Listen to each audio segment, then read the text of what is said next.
So being human is hard. It's a skill, like living life is a skill. But there are things we can all practice to help ourselves struggle less. And I think that is a really, really powerful mindset shift for everyone to make, especially right now, and to think every day, how can I support myself better?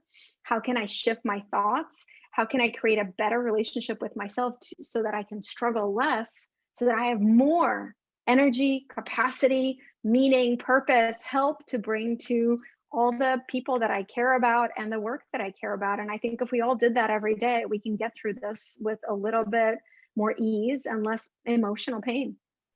Hi, and welcome to another episode of the peopleHum interview series. This is your host, Anushka at peopleHum.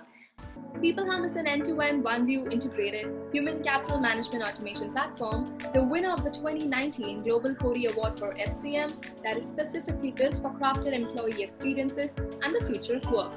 We run the peopleHum blog and video channel, which receives more than 400,000 visitors a year, and we also publish several interviews with well-known names globally every month. We have with us today Nataly Kogan. Nataly is the creator of the Happier Method, founder and CEO of Happier and Happier at Work, and author of Happier Now and Gratitude Daily. She is a highly sought-after international keynote speaker and has featured in hundreds of media outlets, including the Washington Post, the New York Times, and Dr. Oz Show.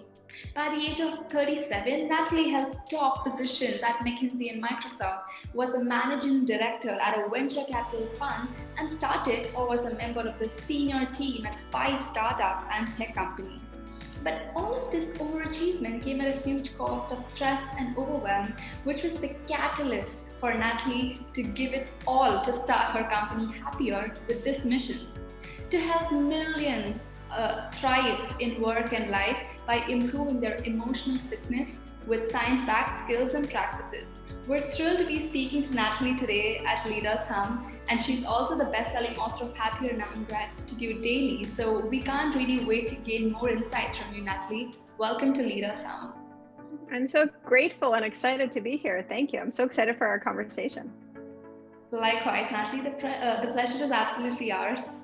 So diving right deep into the interview, the first question I had for you was, you're the creator of the Happier Method and also the CEO of Happier at Work. Can you tell us more about it and the great work that you do there?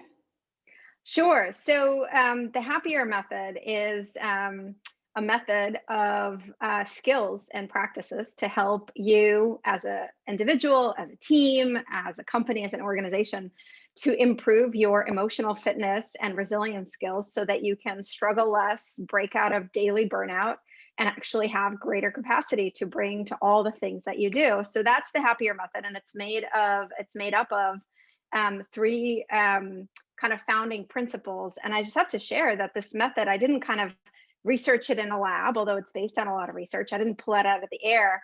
I developed it to help myself get out of a really, really difficult burnout that I suffered several years ago after achieving all the success that you so kindly talked about.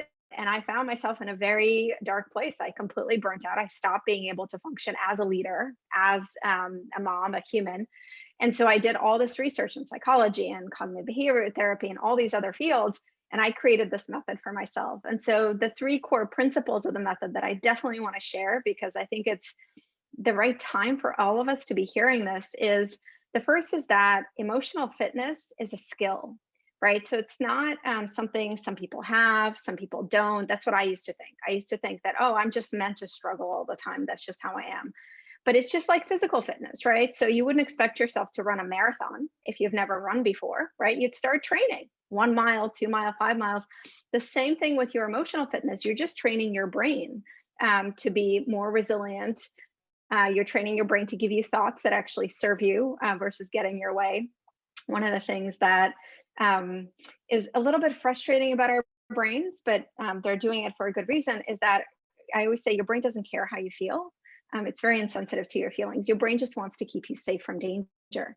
And to do that, it's evolved. It has certain tendencies. For example, your brain naturally notices everything that's wrong or potentially wrong or stressful much more than anything that's right? Because danger usually comes with negative things around it. So your brain is always looking out for that. Well, staying alive is wonderful. It's really great. But the downside of that is we cause ourselves a lot more stress, anxiety, and we don't actually see our reality correctly unless we shift out of this negativity bias. And there's a couple other things that the brain does. And so that's why we need to approach our emotional fitness as a skill and we need to practice. The second kind of principle of the happier method is that emotional fitness is not about being tough or never feeling difficult feelings or always feeling positive. It's not at all. I always say this to people. I'm CEO of a company called Happier. I hope this isn't a bummer, but we're not meant to feel good all the time. We're human beings. We are meant to experience a variety of different emotions, and some of them are more pleasant, some of them are more difficult, but we're all meant to experience them. And so, emotional fitness is not about being tough or never feeling difficult feelings, but it's about learning how to embrace all of our different emotions and how to help ourselves get through life's and work challenges with greater compassion and resilience.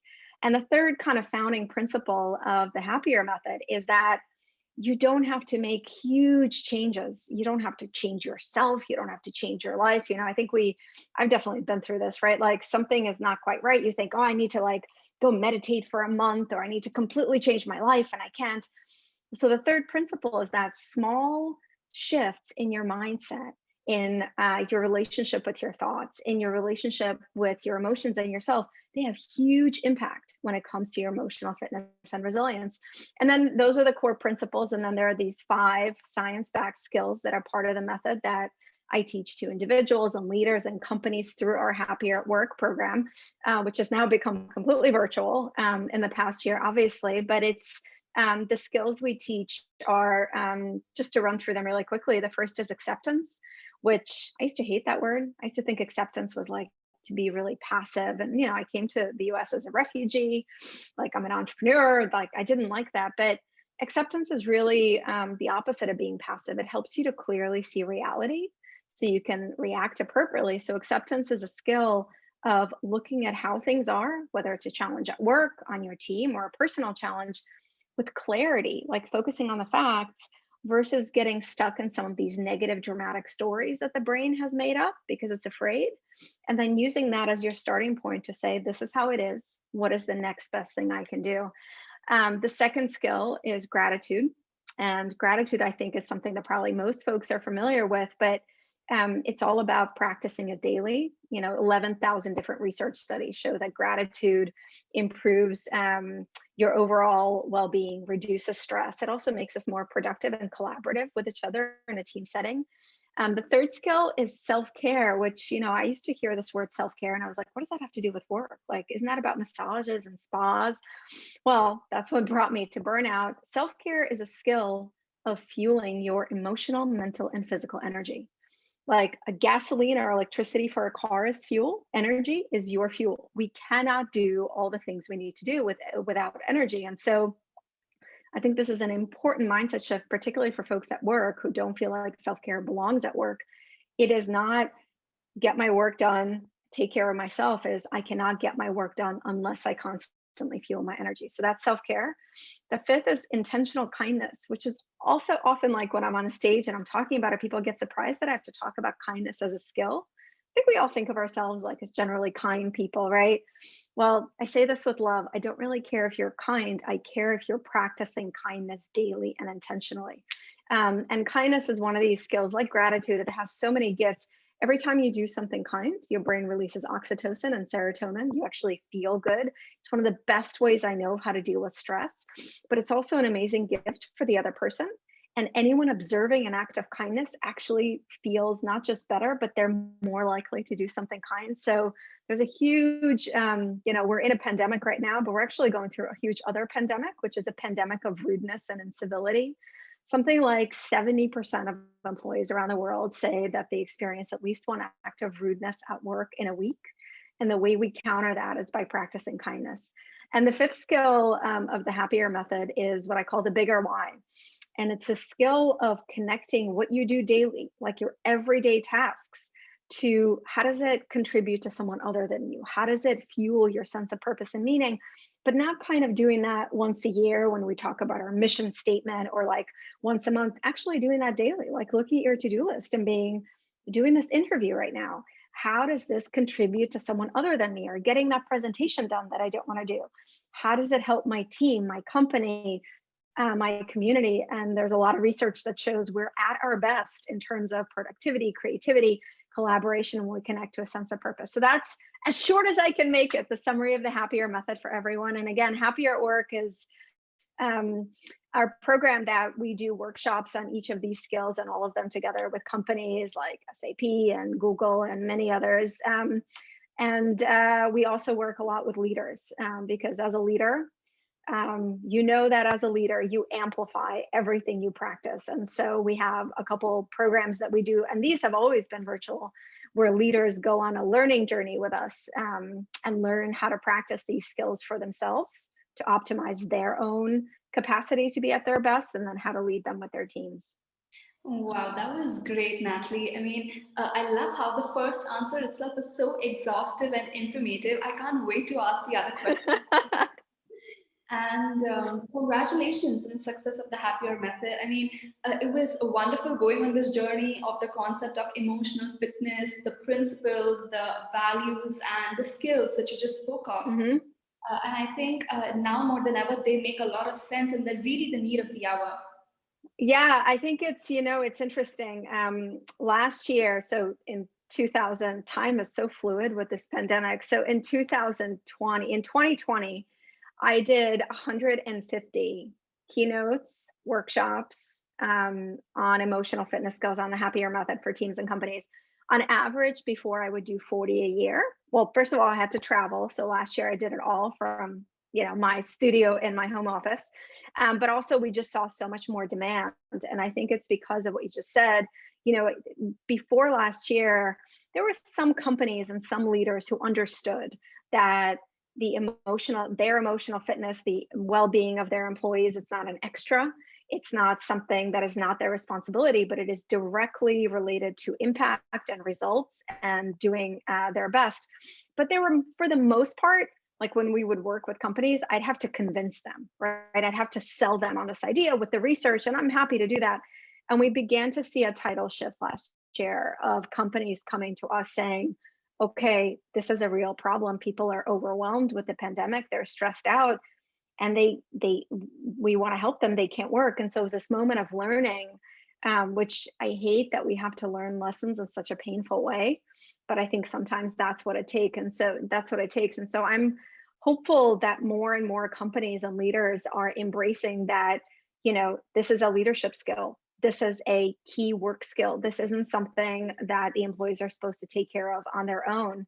And I think the other thing is, I'm working on my next book, which is all about how to break free from burnout, daily burnout, how to struggle less so you can be at your best. And I think so many people are on the edge of daily burnout, just with everything that's going on and juggling family and the pandemic and all the stress, that I think that's also brought it forward, where the leaders and the companies are looking at it and saying, okay, this is something that's important. Like, I need to make this a priority. And so again, I wish it didn't take a pandemic to learn this lesson, but last year was, I've never had this many cough drops and tea in my life. Doing 150 talks, and I'm so grateful. This work, as I mentioned, it's very personal to me, because everything I first created to really save myself, and it means the world to me to help so many people. So this is my bigger why. But I'm just really excited for more and more companies and leaders to embrace that the emotional fitness, the well-being, the mental health of their leaders and employees is not optional. It is actually the foundation that leads to best performance. Wow, very well said. I think it's great that you actually talk about burnout at the workplace and the need for efficient work-life integration. And congratulations on 150 talks last year. Thank you. Thank you. It was a lot. It was a lot. That's really amazing. So, going on to the next question, could you just share with our audience in a nutshell on how emotional awareness can really be fostered better in the workplace, and how the concept of emotional intelligence leads to improving employee performance, increasing productivity, and also helping in problem solving, creativity, and resilience at work?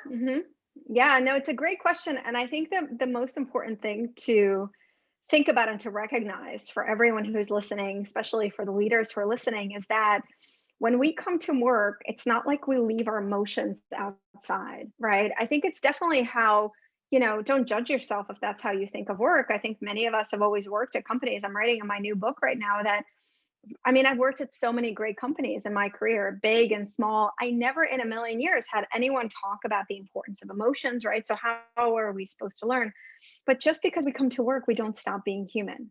And so all of the emotions that the employees are feeling, all of the different thoughts, the stress, the anxiety, whatever happened before, they are there. And so unless we practice emotional awareness, those emotions are coloring our conversations, they're coloring our view, they're coloring our ability to make clear and best decisions.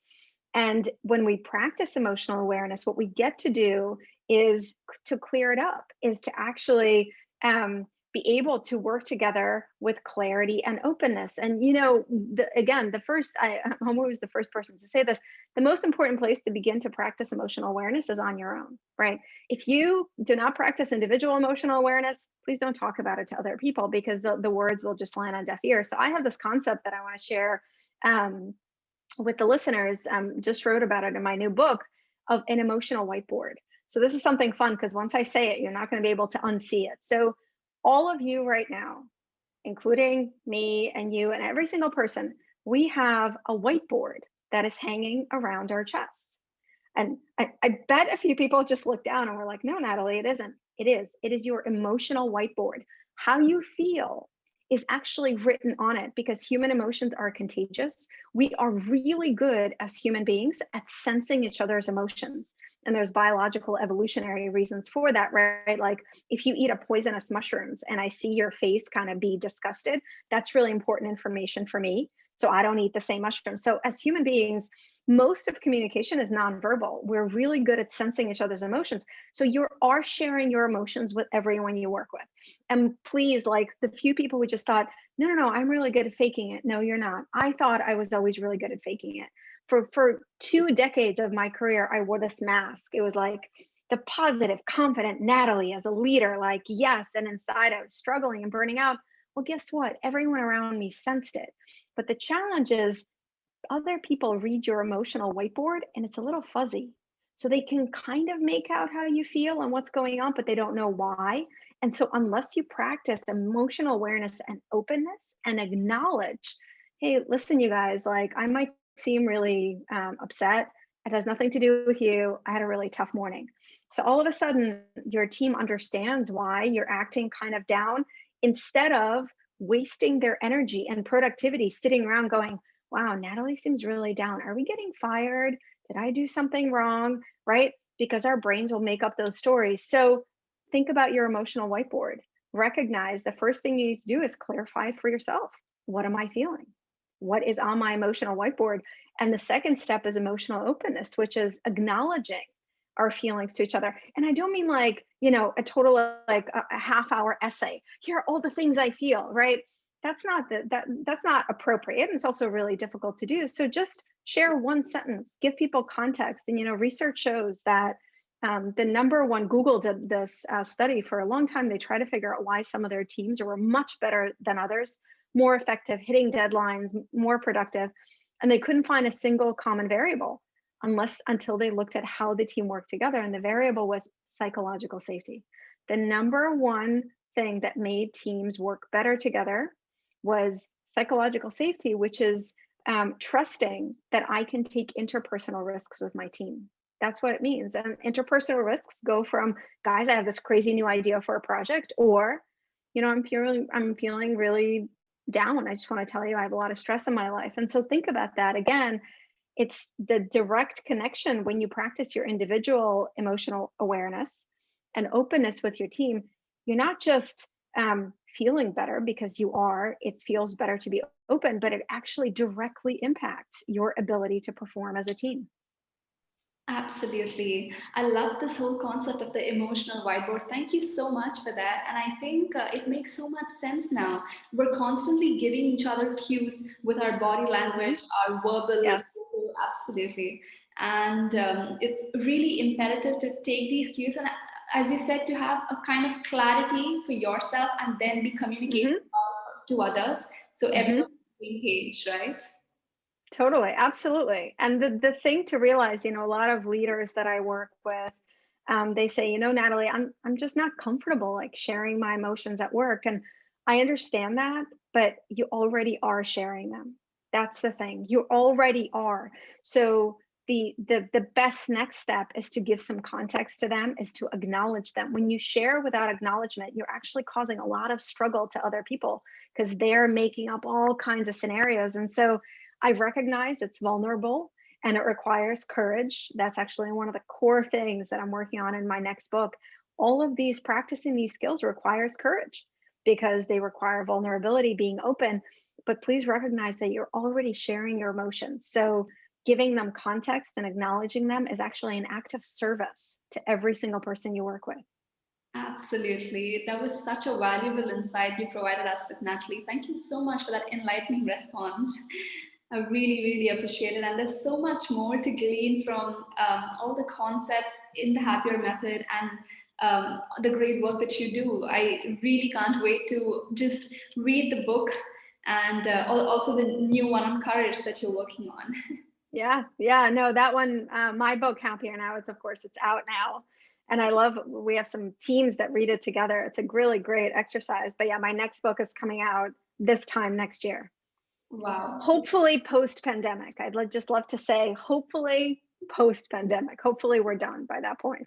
Right, absolutely. I'm sure our audience are also really going to benefit from it. So, I'm excited. yes.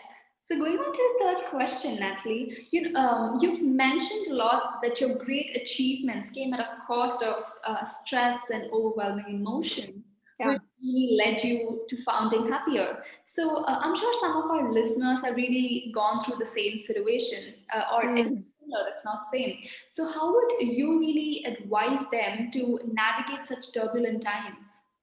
Mm. No, it's a great question, and it is true. I'm very proud of everything I achieved in my career. I don't want to minimize it, especially coming to US as a refugee and starting from nothing. I worked really, really hard, but the way that I treated myself for most of my career was like as a drill sergeant. I completely denied the fact that I'm a human being, right? People hum, we're talking about, but I denied the fact that I was a human being. It was like I treated myself like a machine, who could just keep going and going and going. And I rarely took breaks. And I thought rest was a waste of time. And it was even more than that. I like had no awareness of my energy levels, of how I felt, because I didn't think it was important. I never learned that it was important. And the other big piece of that is I treated myself with such harshness, just the way that I talked to myself, right? Like if I made a mistake or didn't do quite right something with my team, I would just like berate myself. And eventually all of that struggle ended up bringing me to a complete burnout. I'd been burning out daily, right? Burning out, there's a lot of medical definitions of burnout, but the way that I think about it is when you burn out, you just don't have any more fuel to keep going. And I think I was burning out daily. I just wasn't aware of it. And so I share that because so many people that I've been talking to in my 150 and more talks have been sharing that feeling, that they just feel like they're at their capacity. Their kids are at home, the school is closed, they're having to like put the kids on Zoom and do the work, and it's just a lot. And so the first thing, there's a couple things I want to share with people. The first thing is to practice self-compassion. Now, self-compassion is another skill that I misunderstood. I thought self-compassion meant like, however I am is great, just be kind to yourself, don't ever improve. And that's just wrong. Self-compassion means you treat yourself as a human being. You acknowledge that you struggle and you want to approach yourself in a way that reduces struggle. And so self compassion means that when you have a really tough day, which for many people is every day right now, that you say, what are a couple things that I can do to support and fuel myself? Can I take a 10-minute break? Can I be kinder in my self talk? We um, underestimate how much our thoughts either fuel or drain our energy. Constantly berating yourself and criticizing yourself is not free. It actually drains your energy. So give yourself some grace during this time and treat yourself with compassion, which also means, yeah, I didn't get it all done today. You know what? I'm a human being. I did my best, right? So your self talk and also just looking for opportunities throughout the day to support yourself. The other thing I think is really, really important is to practice emotional awareness, right? To check in with yourself, to treat yourself like you would a friend, which is another big piece of compassion. Check in with yourself. How am I doing? And if you are really feeling at that edge, then some balls do need to drop. That's one of the, I say this is like unpopular take. People often tell me, like, I'm juggling so many balls and I don't know how to keep them up in the air. Well, the reality might be that some of them might have to drop. And of course, we can't quit our jobs and not take care of our family. My daughter is over there, my husband's over there. This is my job. But I bet there are a couple things that you can do a little bit less, right? Maybe it's not cooking, so my love language is cooking with my family. So I cook these like gourmet dinners all the time. Well, so maybe sometimes I just don't and we have pizza. And that's the right thing to do that day because it'll help me preserve some energy. Maybe sometimes the dishes are not that clean. Maybe sometimes your house is not that clean. Maybe you don't send that extra email at 11 p.m. and you wait till the morning. But again, it's this approach to yourself as not a machine, not a robot, but I'm a human being. I'm imperfect. I'm struggling right now. What are some things that I can do to reduce my struggle? Wow, that was great. I mean, I'm completely blown right now. And I completely agree with you on how it's really essential to recognize the fact that we are also human beings and just to be humane to ourselves. Yes, Often yes. forget that, yes. Right, that was some really valuable advice, Natalie. Thank you for that. Also, as we spoke, emotional fitness is definitely essential, as you already Hmm. mentioned in the first answer. But you also hold the view that it must have science-backed skills and practices. And Hmm. I'm aware that you've spoken about the five core skills of emotional fitness. But do you have anything more to add on that for our audience? Yeah, well, the thing that I'd like to add is because I talked about the skills, and as I mentioned, all these skills are rooted in science, but I think I'd love to give people a practice. One of the things that I always say on all my talks and in all the work that I do with leaders is hopefully by the end of this talk, you're really sick of me saying the word practice. And if you're not sick of me saying practice, I haven't done my job. Because the only way to improve a skill is to practice. You can't just think about it, right? I cannot become a better runner if I just think about running. I have to practice. And that's the big, big mindset shift that I really want everyone to make is this is something we practice. The practices are not hard. They don't take a lot of time. They immediately make you feel good. So it's not like, oh my God, another thing on my list, but we have to practice. So I'd love to share a gratitude practice with everyone because I think if there was one thing, like it's hard to pick the favorite, but if there was one skill that I would think everyone needs to prioritize right now, it's gratitude. Because when we're going through a difficult time, our brain's natural negativity bias gets much more sensitive because the brain perceives danger. And right now, we're actually facing danger with the pandemic.